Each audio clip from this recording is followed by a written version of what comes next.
Viral cheese cake பண்ணலாமா? பண்ணலாம் மட்டும் இல்ல, ரிவ்யூவும் சேர்த்து பண்ணலாம். இன்னைக்கு நான் வந்து கிரீக் யோகர்ட் கூட 2 விதமான பிஸ்கட் எடுத்திருக்கேன். அதாவது டைகரும் பிஸ்காஃபும். இது ரெண்டுமே ஆளுங்க சாப்பிட்டுட்டு நல்லா இருக்குன்னு சொல்றாங்க.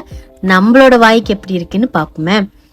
இது வந்து இந்த மாரி ரொம்ப ஈஸியான இன்கிரீடியன்ஸ் தான். கிரீக் யோகர்ட் இந்த 2 பிஸ்கட் வச்சு நீங்க ஒரு பிஸ்கட்ல கூட செய்யலாம், இல்ல உங்களுக்கு ரெண்டுமே நீங்க செஞ்சு பார்க்கறதுனா கூட செய்யலாம். நான் ரெண்டோட டேஸ்ட் எப்படி இருக்குன்னு பாக்குறதுக்காக தான் ரெண்டுமே நான் செஞ்சேன். இந்த மாதிரி யோகர்ட் போட்டு வச்சு ஊத்திட்டு அதுக்கப்புறம் அதோட பிஸ்கட்லாம் டீப் பண்ணிட்டு 4 to 5 hours நீங்க வந்து சில்ல வச்சிருங்க. மேல வைக்காதீங்க, கீழே நார்மல் சில்லே வைங்க. அதுக்கப்புறம் எடுத்து சாப்பிடலாம். ஸோ வாங்க இப்ப நம்ம இதை சாப்பிட்டு பார்க்கலாம். ஸோ முதல்ல வந்து நான் டைகர் பிஸ்கட் இருக்கிற இடத்த தான் நான் எடுத்து சாப்பிட்டேன். டைகர் பிஸ்கட் வந்து ரொம்ப ஸ்மூத் ஆச்சு. அது அந்த யோகர்ட் குள்ள இருக்கிற மாரி ஒரு ஃபீல் இல்லை. பட் பிஸ்காஃப் வந்து ஒரு மாதிரி நரன்னு ஃபீல் பண்ணுச்சு. அதை சாப்பிடும் போது சம்திங் அதில் இருக்கிற மாரி ஃபீல் பண்ணுச்சு.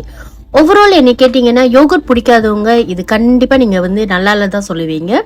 அண்ட் சீஸ் கேக் வந்து சாப்பிட்டு உங்களுக்கு தெரியும், இது சீஸ் கேக் டேஸ்ட்லேயே இல்லை. பட்ஜெட் சீஸ் கேக்கான்னு கேட்டால் கூட இல்லை. ஸோ உங்களுக்கு வேணும்னா நீங்களும் ட்ரை பண்ணி பாருங்கள்.